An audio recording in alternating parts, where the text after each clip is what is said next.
vous qui tombez sur cette vidéo, vous êtes sur la chaîne Mémo de là, j'espère que vous allez bien, que vous avez passé un bon week-end, que vos vacances se passent bien pour celles et ceux qui sont en vacances. Sinon, eh bien bon courage pour tout le monde, tous ceux qui bossent. Peut-être que pour certains vous y êtes déjà et que vous écouterez la vidéo plus tard dans la journée. On y va. Quelles sont les énergies du moment? Quels sont les messages à recevoir? Qu'est-ce que vous devez comprendre, entendre? Pour certains, qu'est-ce que vous choisissez? Mais ça, c'est autre chose. Merci à vous tous qui vous abonnez, qui commentez, qui mettez des j'aime. Plus vous faites quelque chose sur mes vidéos, c'est-à-dire plus vous interagissez, plus les algorithmes me mettent en avant et plus les messages passent. Donc un grand merci pour faire circuler le message et un grand merci pour de votre présence, parce que du coup moi ça me fait plaisir, ça me flatte un petit peu, hein, on va pas se mentir. Donc merci, merci, merci, et on continue. On y va. Le choix, communiquer avec la nature. Alors, plusieurs choses. Soit, là tout de suite, le premier message qui arrive, c'est, il y en a qui hésitent à aller vers la lithothérapie, vers peut-être la guérison avec les plantes, peut-être travailler avec les huiles essentielles, avec les... merde, comment ça s'appelle? Ah, j'ai mangé le nom. Les fleurs de Bach. Peut-être... Bon, ça c'est côté ésotérique, un petit peu médecine parallèle. On a un petit peu de mal à croire que ça puisse fonctionner, et pourtant... Je vous rappelle que avant, ils se guérissaient tous avec ça et ça ne leur coûtait rien, c'était du naturel, et ils étaient beaucoup moins malades que nous maintenant. Très honnêtement, je commence à y réfléchir aussi sérieusement. D'autres ne s'écoutent pas, n'écoutent pas leur nature profonde et sont en train aussi en ce moment de réfléchir à... peut-être que si à partir d'aujourd'hui je commençais à m'écouter, d'accord, il y a ça. Et troisième possibilité aussi, peut-être qu'il y en a qui veulent communiquer avec les animaux, ostéopathe pour animaux, veto, assistante veto, travailler dans les SPA, faire du bénévolat. Il y a peut-être quelque chose comme ça. Ou aussi en rapport avec les animaux, un animal qui revient assez régulièrement et dont on n'écoute pas le message. Vous savez que certains, voire tous les animaux, ont un message à nous faire passer. Donc s'il y a un animal qui revient...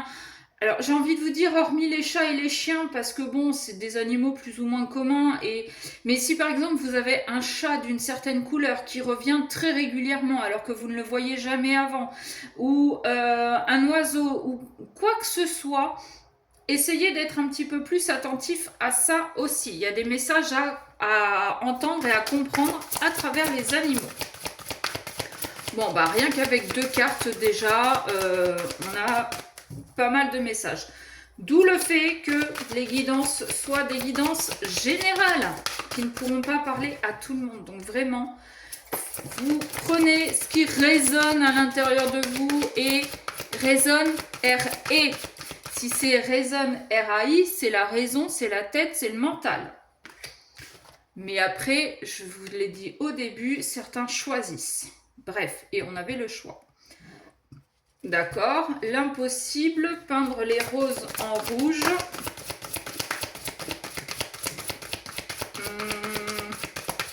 Bon. Jamais de confiture aujourd'hui. D'accord. Alors, là, j'ai des personnes qui ont fait des promesses, mais qui se sont trahies en faisant ces promesses. C'est-à-dire que elles ont dit des choses à quelqu'un. Sauf que, et c'est en rapport avec ce qu'on avait à la coupe, ça n'était pas en adéquation avec leurs valeurs. Et plutôt que d'avouer leurs erreurs, elles vont peindre les roses en rouge, c'est-à-dire qu'elles vont dissimuler tout ça.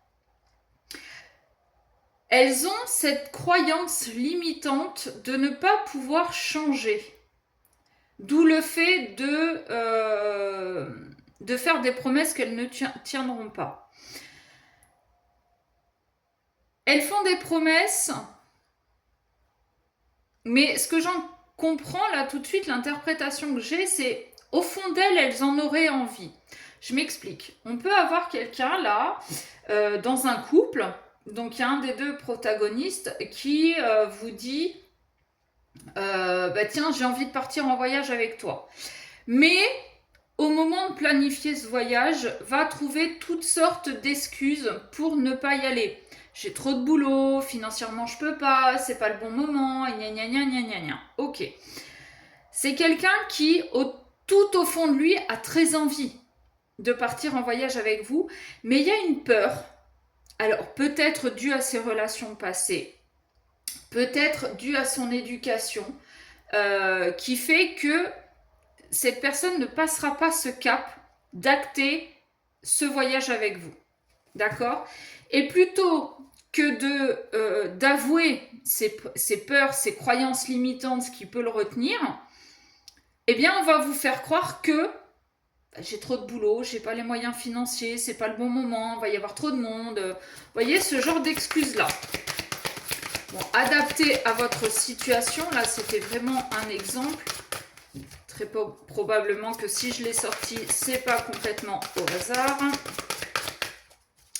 Ok, qu'est-ce qu'on peut avoir d'autre, s'il vous plaît? Alors, ces cartes sont très grandes. Oups là. Ok.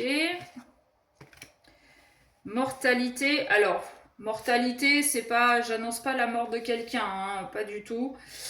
La mortalité, c'est plus la fin d'un cycle. C'est plus... on arrête une façon de penser, une façon d'être, une façon pour se transformer, pour changer les choses. D'accord ? On arrête d'être dans ces croyances limitantes. On va essayer, en tout cas, de voir les choses différemment. Jusqu'à maintenant, on était coincé dans ces croyances de par son éducation, de par son vécu, de par ses expériences. Aujourd'hui, on a en face de nous quelqu'un qui nous montre, qui essaie en tout cas de nous montrer que les choses peuvent être différentes. Donc, on va essayer de voir les choses, de voir le monde avec les yeux de la personne en face. D'accord ? Le problème, c'est qu'en changeant notre vision sur les choses, on va chercher qui on est réellement. Parce que jusqu'à maintenant, on vivait avec ses croyances. Mais du coup, si on nous enlève ces croyances, on est qui dans l'histoire? C'est la question qu'on va se poser. Parce qu'on est en pleine transformation. Et on vous dit, qu'adviendra-t-il ensuite? Soyez curieux, avancez, vous n'avez rien à craindre. Au contraire, essayez de faire des choses que vous n'aviez pas l'habitude de faire jusqu'à maintenant. Vous apprendrez à vous connaître, vous apprendrez qui vous êtes, vous apprendrez ce que vous aimez, ce que vous n'aimez pas. Et si ça ne marche pas du premier coup, vous aurez déjà avancé. Ce que je veux dire par là, c'est que même si vous n'arrivez pas à passer ce cap de « Ok, allez, c'est bon, ce voyage, on le fait », mais qu'il y a des petites étapes avant que vous arrivez à passer, c'est toujours ça de gagner. La prochaine étape, ce sera d'acter ce voyage. Et ce sera peut-être dans 6 mois, dans 1 an. Ça va peut-être prendre du temps. Et en même temps, tant mieux. N'allez pas trop vite dans cette transformation parce que vous risquez de vous perdre. Vous risquez de vous perdre. Et vous risquez de ne plus savoir. D'accord ? Donc vraiment, prenez le temps d'apprendre qui vous êtes. D'apprendre à comment fonctionner sans ces croyances limitantes. Réveillez-vous. Alors, je ne sais pas si... Ouais, vous voyez la carte. Réveillez-vous. Ouvrez les yeux. Ouvrez les yeux sur ce qui vous retenait jusqu'à maintenant. Ouvrez les yeux sur ce qui vous appartient aussi. Parce que pour beaucoup, ces croyances limitantes, ces peurs, elles venaient de, comme je vous ai dit, de l'éducation, donc de vos parents, grands-parents. Elles venaient aussi de vos histoires passées. Et quand je dis elles venaient de vos parents et de vos grands-parents, il est probable qu'il y ait des blocages transgénérationnels. Donc, si vous êtes curieux, peut-être que vous pourriez essayer d'aller chercher de ce côté-là aussi. Mais ouvrez les yeux sur ce qui vous appartient à vous réellement. Et sur ce que pourrait être le monde sans ces croyances limitantes. Ok ? Ne faites pas ce que vous savez être néfaste pour vous. Ça, c'est ce que vous allez apprendre au cours de votre transformation. Qu'est-ce qui est bon pour moi? Qu'est-ce qui ne l'est pas? Qu'est-ce qui m'appartient? Qu'est-ce qui ne m'appartient pas? Quelles sont mes réelles peurs à moi et quelles sont les peurs que les autres m'ont transmises? D'accord? Donc attention à ça, faites bien le tri. C'est pour ça que je vous dis, n'allez pas trop vite non plus dans cette transformation, dans cet apprentissage. Vraiment, prenez les choses au fur et à mesure qu'elles se présentent à vous, quitte à les écrire, quitte à prendre le temps d'écrire ce que vous ressentez dans votre tête et dans votre corps. Et analyser. Et le corps vous parle. Ne vous rend pas forcément malade, mais si c'est le cœur qui vous parle, si c'est le ventre, si c'est les bras, les jambes, essayez d'analyser ce qu'une peur peut déclencher chez vous. Et changer en une nuit, on y est hein, avec cette transformation, vous allez, alors pour certains on parle de rapidité, vous allez peut-être vite comprendre d'où viennent certaines peurs. Ce qui va prendre du temps, ça va être ce changement d'état d'esprit, ça va être ce changement de façon d'être en fait. C'est ça. Comme on dit, changer une habitude, ça prend minimum 21 jours. Donc prenez vraiment le temps pendant ces 21 jours d'analyser. Je me répète, hein, je sais, mais prenez vraiment ce temps d'écrire, de ressentir, peut-être même d'en parler soit avec votre compagnon ou votre compagne, ou d'en parler avec un thérapeute, ou voyez ce qui est mieux pour vous. Voilà. Et on a à nouveau communiqué avec la nature. Peut-être pour certains que vous allez aller dans les bois ou à la mer, ou que sais-je encore, que vous pourriez crier pour évacuer ces peurs, pour évacuer tous vos ressentis négatifs, pour faire de la place en fait à ce renouveau, à ce changement, à cette nouvelle vision des choses, à ce nouvel état d'esprit. Bon, j'espère que ça vous aura parlé. Je vous fais des gros bisous. Si vous souhaitez une guidance personnalisée, comme d'habitude, mesmodelà@gmail.com, vous m'envoyez un mail, je vous donnerai les infos.